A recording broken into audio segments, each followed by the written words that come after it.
Less is more. It's only human that we wish to add something to try and make it better. When young kids learn how to bike, perhaps we should think about removing those pedals at first so that they can focus on their balance before bringing the pedals in and they can bike on your regular bike with pedals. Similar, in the science classroom, we tend to provide our students with more directions, more hand-holding, so to speak. In this particular video, which is the second of 3 videos focusing on the concept of heat, I'm going to share with you how I guide my students through the concept of the specific heat of a metal with less directions. The first in this series of 3 videos on the concept of heat is how to stop the melt. I focused on the natural phenomenon that the Arctic ice cap is slowly melting, and the fact that a recent study showed that it may only be 10 years from now that there will be no more sea ice left on the Arctic. Check out the video in the link above. In this second video, we have to now make a segue from experimentally determining the heat of fusion to understanding the specific heat of a substance. We're looking here at an animation involving our system, Earth, and solar heat input. And based on the different colors that we're observing, you can see that in particular land and water are absorbing a significant amount of that solar input. Let's focus on the equator. Around the area of the equator, you see that the colors across the ocean have a very orange tint. But as soon as we have in our view continents, then the colors have a much darker, a redder hue. Why is it that land tends to attain a higher temperature compared to water?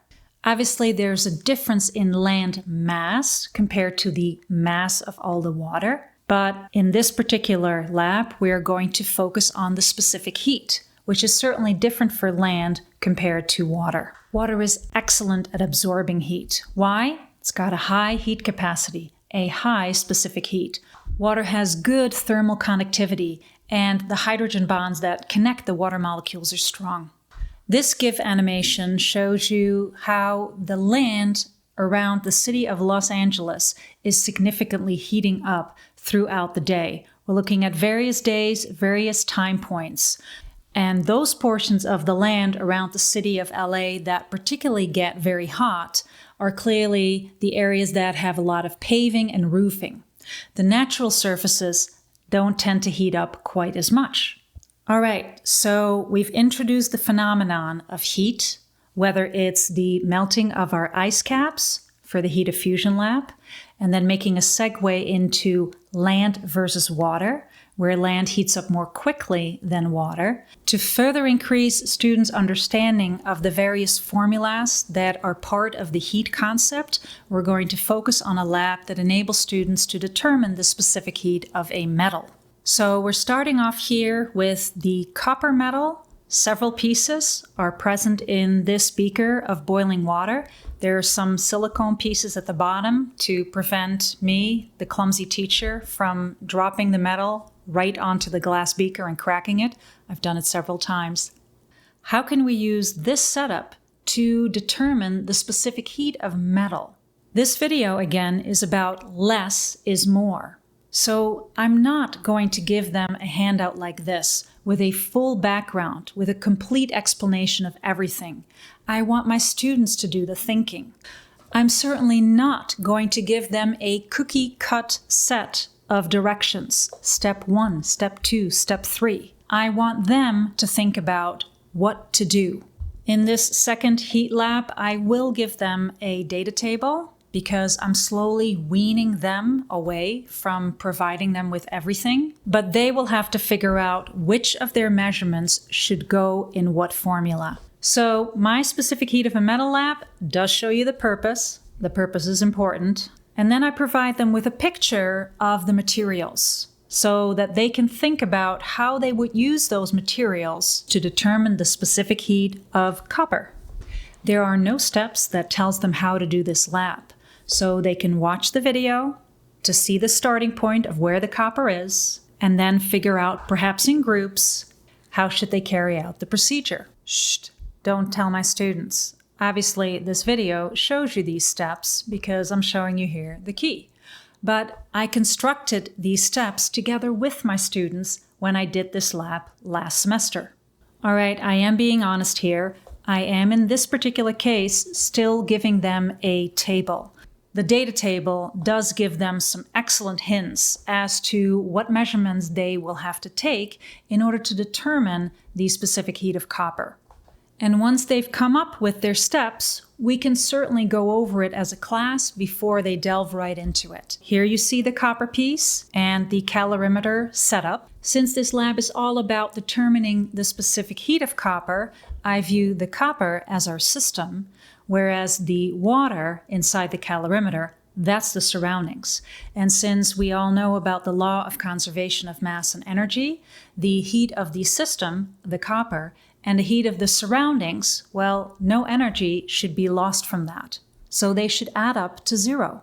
And because the copper was coming from a beaker with boiling water, it is going to lose heat upon entering it into the calorimeter with water. The water in the calorimeter instead is going to gain the heat given off by the copper piece. And that's always a tough concept for students to understand. The heat of the metal, therefore, is equal, though of opposite sign, to the heat of the water. The metal lost, the water gained, the water in the calorimeter. This key shows you some sample measurements that we took in my lab. Key after students complete a lab is to really understand why did they get either an over or an underestimate when they compare their experimental value to the literature value. The easy one, of course, is that some of the heat of the copper was lost during transfer from the boiling water into the calorimeter. But what might be some other obvious reasons? To ensure that my answers are comprehensive, I did consult ChatGPT. Hey, why not? It's an available tool to all of us. We could have reduced our error by including a lid to our calorimeter. Students also have to make sure that they take the highest temperature of the water after entering the copper piece into the calorimeter. And the thermometer itself, has it been calibrated properly? When the water was boiling, that very thermometer did not register exactly 100 degrees Celsius. And obviously, we are all only human. We make mistakes too. This second video in a series of 3, all on heat labs, centers around the following next generation science standards and New York State science learning standards. HSPS 3-1, energy change in components of a system. Create a computational model. So that will be highlighted in the 3rd of this series on heat. If you are interested in these lesson resources, including all of my other science labs with the associated teacher keys, check out the video linked above on the best chem labs that I've been doing with my students. The link in the description below will lead you to Astrid's science resources, where all of my labs are displayed with the associated YouTube videos that briefly explain these labs, as well as the associated keys. I should note that this is a living document, so I'm continuously updating and adding resources to this landing page. In conclusion, this was the 2nd of 3 heat labs where we were focusing on determining the specific heat of metal, in particular the specific heat of copper. I emphasize that less is more by providing our students with fewer directions so they actually have to think, critically think about those steps. Don't give them the cookie cutter lab. Either as a class as a whole or preferably in their smaller lab groups, let them come up with the steps by just giving them the materials that they need for the lab, perhaps with the added video of the copper present in boiling water. The data table was also helpful. Less is more. Dutch lesson for today. Many sayings do not perfectly translate between languages. Here's one of them. Less in Dutch is minder.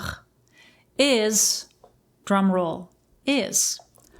More simply is meer. Less is more. Minder is meer. I don't really think that this is a saying that we use in Dutch, but I love it in English. Thank you very much for watching. Bedankt voor het kijken. And tot ziens. See you in the next video.